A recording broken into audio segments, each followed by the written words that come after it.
So today I'm going to talk about how our kitchen went from this to this and what it really takes to be in a place, an apartment, a condo, a house while all this construction and renovation is taking place. Of course, there's some work still left to do, so stay tuned and hit subscribe so you don't miss out on those updates. In part 1, I talked more about what really went into the planning of this project.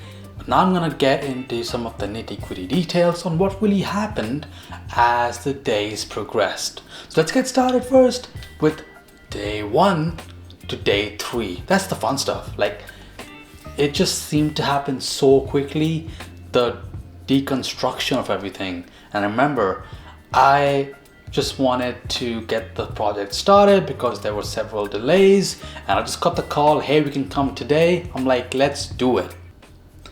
Got home, cleared up whatever we could, honestly, from the shelves, put it all on our TV console, on our coffee tables, and it was a complete mess. And it became more of a mess when the guys came in and they really took apart the kitchen so quickly. Counters were gone, the fridge was moved, the stove was moved, and suddenly you realize that, well, you can't cook on the stove anymore. At least you have a fridge that's plugged in, so thank God for that. But then no dishwasher. And I know, I used to not have a dishwasher for a long time, and now you're getting used to it.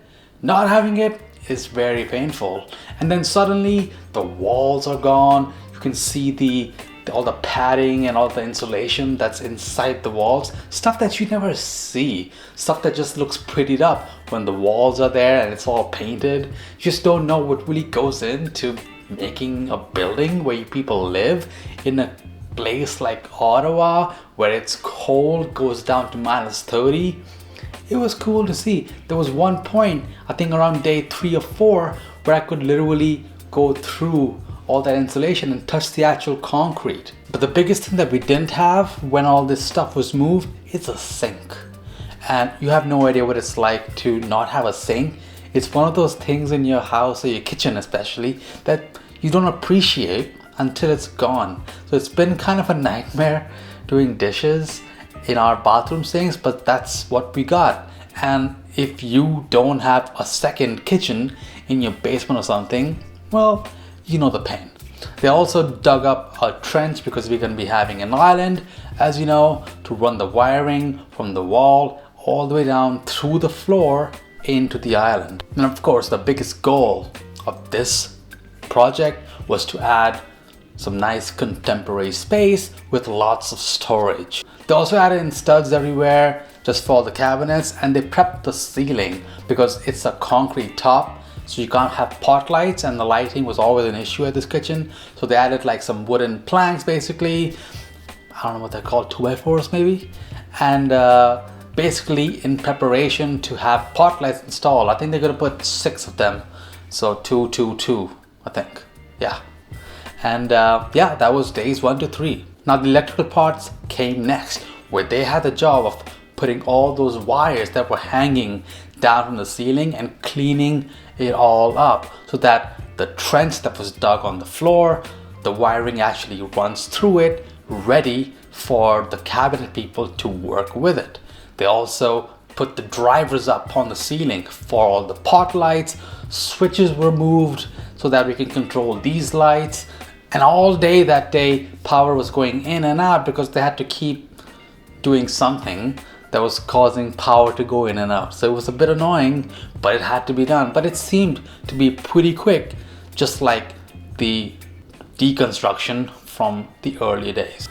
Day 6 and 8 were significant, but insignificant at the same time because you couldn't see many changes happening as the days were passing, because it just looked a lot like things were the same.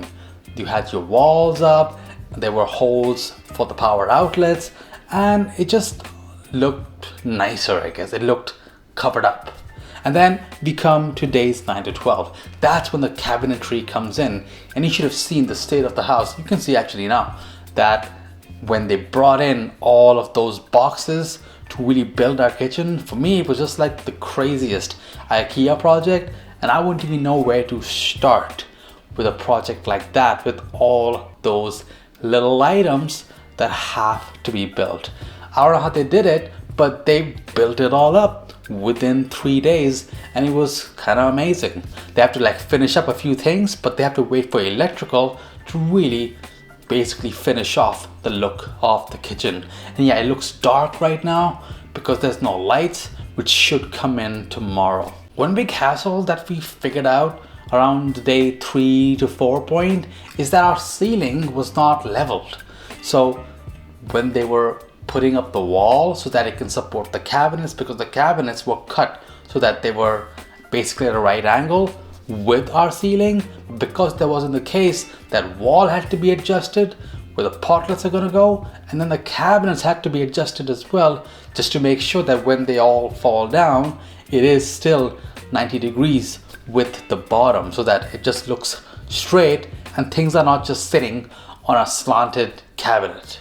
And that just brings us to what you see today. Not going to give you a full tour yet. I'm going to save that when it's actually all done.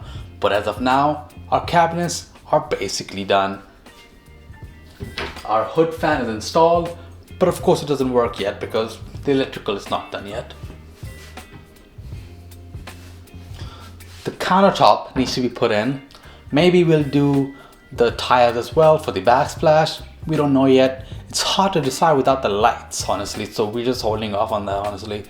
And the big thing is we're waiting for our sink to be added in, which is going to be a drop-in kind of single big tub kind of thing, undermounted to the cabinets.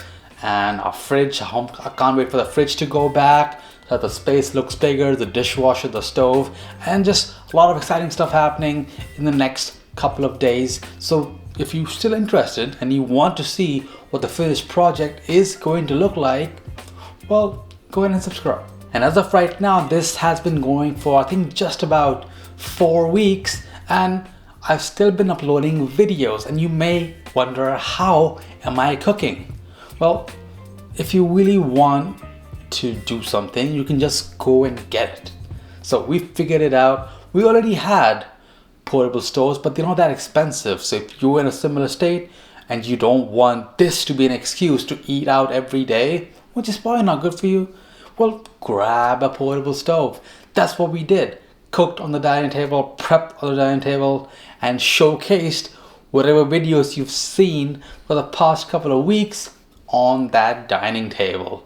Some on the coffee machine too, especially the chili. So go back to that video and see if you can spot that it's not actually the same spot where you usually see me cook.